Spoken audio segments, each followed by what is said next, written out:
getting your foot in the door on Atmos mixing, there are some requirements. You can mix Atmos on headphones, and I spend a good bit of time checking the headphone mix because a lot of consumers are going to listen that way.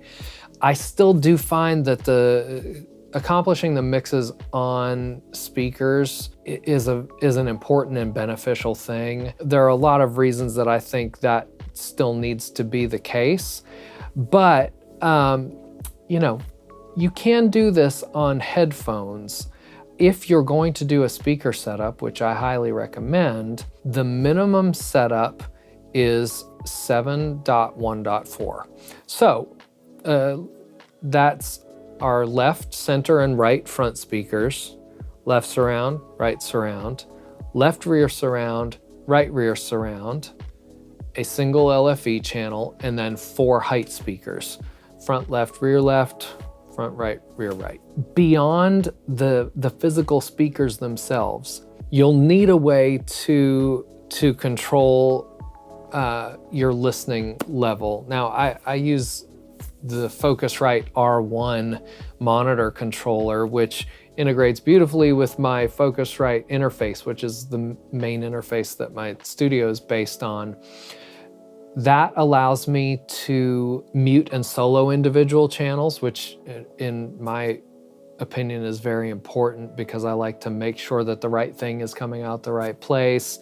It allows me to mute and solo groups of channels to see how the mix might hold up in a down mix situation. It also allows down mixing in the box, which I tend to do in the Dolby Atmos software itself, just because it's even faster. But you've got to have a way to change the volume of all these speakers at the same time, at the same level. And so the R1 is, to me, just an absolutely elegant and brilliant solution to this. The Atmos rendering software is the kind of the gateway to allowing Pro Tools to do this, and so you need the Atmos rendering software by Dolby. I have the mastering version, which allows me to export true Atmos masters, but it also has all of the tools built in necessary for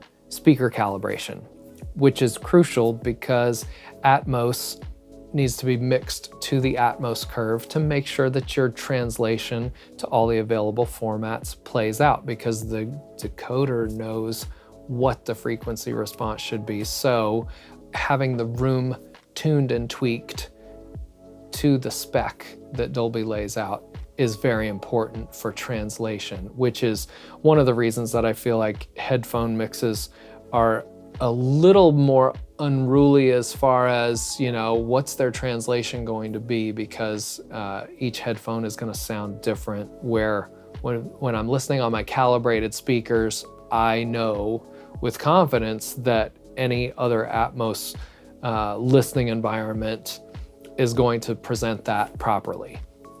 So that gives us, we need speakers, we need a monitor controller. Obviously you need an interface that has at least 12 channels of output to get to your speakers, and the Atmos renderer. I think that covers about everything. Oh, and you'd need Pro Tools Ultimate because Pro Tools Regular does not talk to the Atmos renderer.